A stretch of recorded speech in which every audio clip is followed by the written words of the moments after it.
All right, guys, we're back with take number 2 because we just filmed the entire video without the camera rolling. So here we go. We're gonna try it again. So same enthusiasm. Here we go.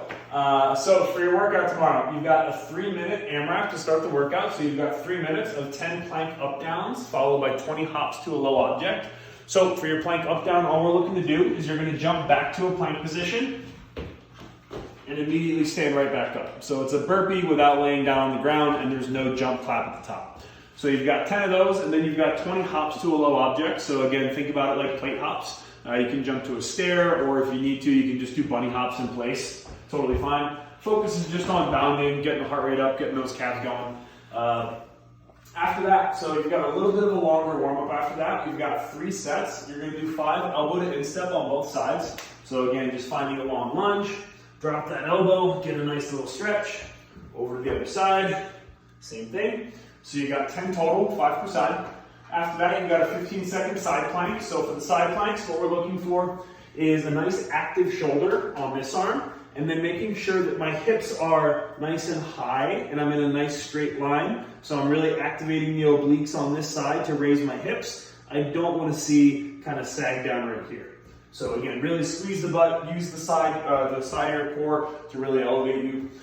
After that, you've got 10 scat push-ups followed by 5 slow push-ups. So for the scat push-ups, again, we're gonna maintain that high plank position, which is gonna be a recurring theme today. We're gonna squeeze the shoulder blades together, keeping the arms straight, and then press the shoulder blades apart.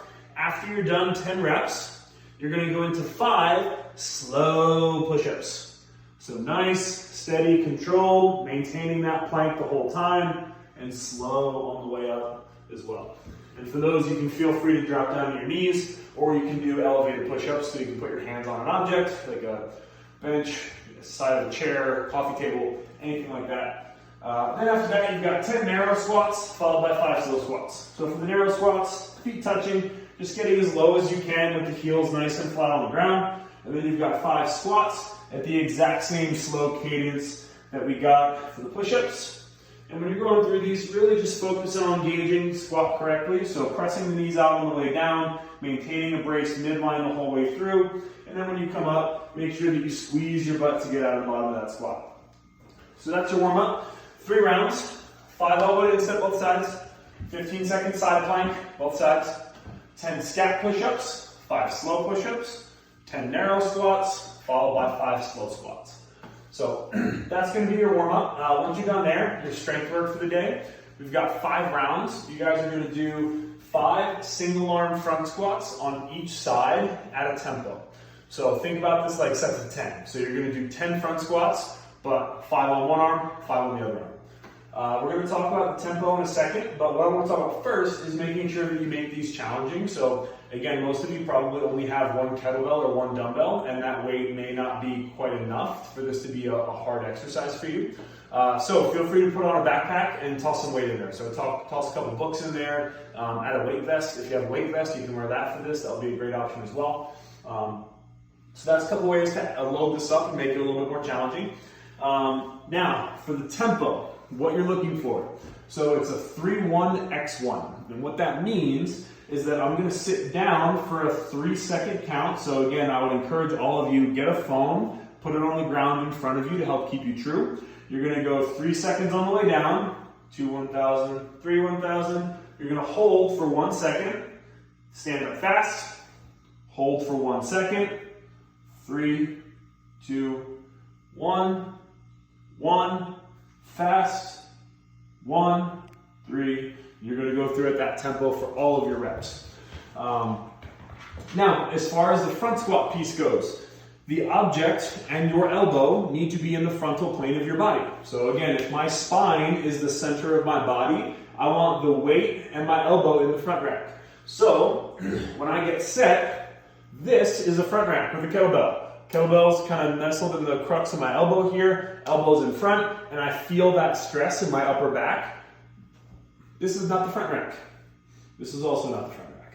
So make sure that you're really challenging yourself. You're trying to take your thumb and basically touch it to your collarbone, and that elbow stays in front the whole time. Same would be true with the dumbbell. So you have the dumbbell resting on the shoulder with the elbow all the way in front here.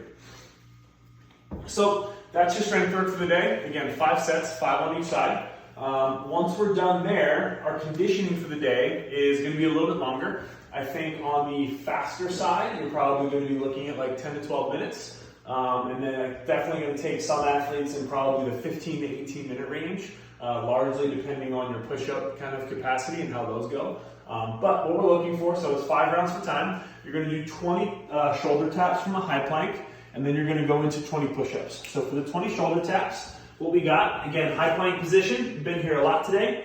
We're going to do 20 shoulder taps, 10 on each side. And then when you're done, the hope is that you're going to go right into some push-ups and then take a break when you need to. But for scaling push-ups, again, you can scale them just like we did during the warm-up. So you can put your hands on an elevated surface, or you can drop down to your knees. But either way, we're looking for a rigid midline, so butt squeezed, belly squeezed. Make sure that you're maintaining that. And then in the bottom of the push-up, what we're looking for is a tripod position. So again, whenever we're pressing, we're looking for tripods. So handstand push-ups, tripod, push-up, tripod. So if I were laying on the ground, I should look like this, and the tripod will be created between my hands and my chest, which is the contact point to the ground. So when I come down, boom, right here, I should have a nice little triangle in the bottom of my push-up with my elbows, again, tucked in at about 45 degrees. So that's gonna be the bottom of your push-up. After that, you've got 20 air squats, followed by 20 jump lunges. So for the air squats, again, when we do these super basic movements, it's really important to focus on your movement patterns, because if you want to do an overhead squat well, you have to be able to do an air squat perfectly. So again, if you're not air squatting well, you're never going to front squat well, you're never going to overhead squat well. So really hammer in on those basics and those mechanics. So again, for the air squat, most important things we're looking for is initiating with the knees out and the hips back, and then making sure that I'm really trying to keep my chest up and my belly braced as if I had weight, and then standing all the way up to full extension every time. And again, don't cut that depth short. So when you're doing air squats, don't try and shorten the range of motion to go faster. Always squat through your full range. So whatever the bottom air squat position is for you, make sure you get down there all the way down every single time. Then after that, we got 20 jump lunges. So again, for lunge positioning, we're looking for 90-90. So here, 90 degrees on the front leg, 90 degrees on the back leg. And then from there, I need to pass through full extension of my hip at the top. So I'm going to pass through open hip before I switch sides over to the other leg. And again, you can go fast, but just make sure that you're getting that extension at the top and you're not shortchanging those reps. So that's your workout. 5 rounds for time, 20 shoulder taps from a high plank, 20 push-ups, 20 air squats, and then 20 jumping lunges. Once you're done, we've got a little bit of mobility. So we've got some twisted cross and we've got some seated pigeon. Excuse me. So for the twisted cross, again, this is a staple upper body stretching exercise. So what we're looking for, arm's gonna go off to the side, 90 degrees, and then I'm just gonna bring the other leg up and over the top, get a nice stretch in my chest and my bicep on this side, and then a little low back stretch as well here. Hold for 90 seconds, and then we'll switch over to the other side, hit the same thing. After that, we've got some seated double pigeon. So what that looks like, a couple variations on this. To start, you can just do a seated cross shin. So you could literally be in this position right here, and then I'll just lean forward and I'm gonna feel a gentle stretch in my glute on this leg, and then I'm gonna feel a low back stretch as well. If you're a little bit more flexible, you can take this leg and instead of having it slightly in front of your body, you're actually gonna bring it up on top of the other leg, and I'm gonna get a much more intense stretch in this glute as I lean forward and try and relax. And again, we're gonna go 90 seconds on one side and then switch the leg position. So other leg will come either in front or up on top here. So that's your training for Friday.